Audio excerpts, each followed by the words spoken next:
Studio Philippines. Ito ang FRSZ TV. Magandang araw, Pilipinas! Ngayon ay ika-25 buwan ng Enero, taong 2025. Magandang araw, OSCians. Simulan na natin ang balitaan. Handa na ba kayo sa pinakabagong balita sa buong mundo? Ako po si Francis Mateo. At ako naman si Arabella Zoe Tago. Kami ang maghahatid ng tapat at mga totohanang impormasyon. Una sa serbisyo, Una sa balitaan. Narito ang balitang aming tinutukan. ISC o Iglesia ni Cristo nagtipon-tipon sa kaganapang National Rally for Peace para sa kapayapaan ng bansang Pilipinas. para sa pangunahing ulat, lamig sa pagbabalita ni Shaika Lian Rivero. Shaika, pasok!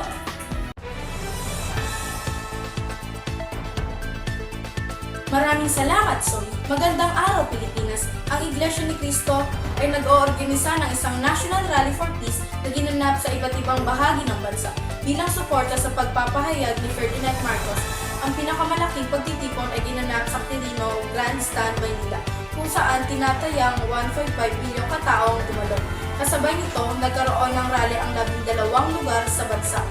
Kabilang dito ang Cebu, Davao, Iloilo, Bacolod at Legazpi City sa Bicol.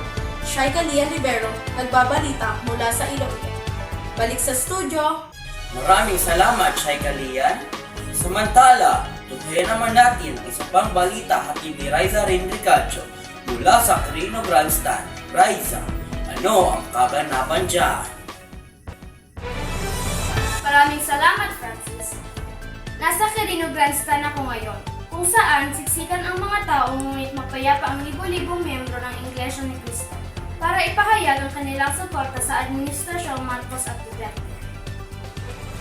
Kasama ko ngayon si Mang Abo, isa sa mga dumalo sa rally. Mang Abo, ano ang pakiramdam mo na maging bahagi ng ganitong kaganapan? Bilang isang miyembro ng Iglesia ni Cristo, pinagmamalaki kong maging bahagi nito at naniniwala ako na ang pagkakaisa ng mga Pilipino ay magdadala ng kapayapaan sa ating bansa. Salamat. Maraming salamat, Mang Abo, sa pagpapaunlak sa aking panayam. Riza Rinricacho, live mula sa Quirino Grandstand. Balik sa iyo, Francis. Welcome, Miss Beautiful! Maraming salamat, Raisa! At yan po ang balitang hatid namin ngayong araw!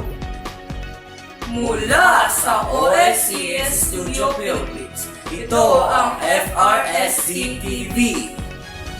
Ang iyong mapagkakatiwalaang tagapagbalita. Ako po sa Arabella Zoe Tago. At ako naman po, si Francis R. Mateo. Maraming salamat at magandang araw, Pilipinas!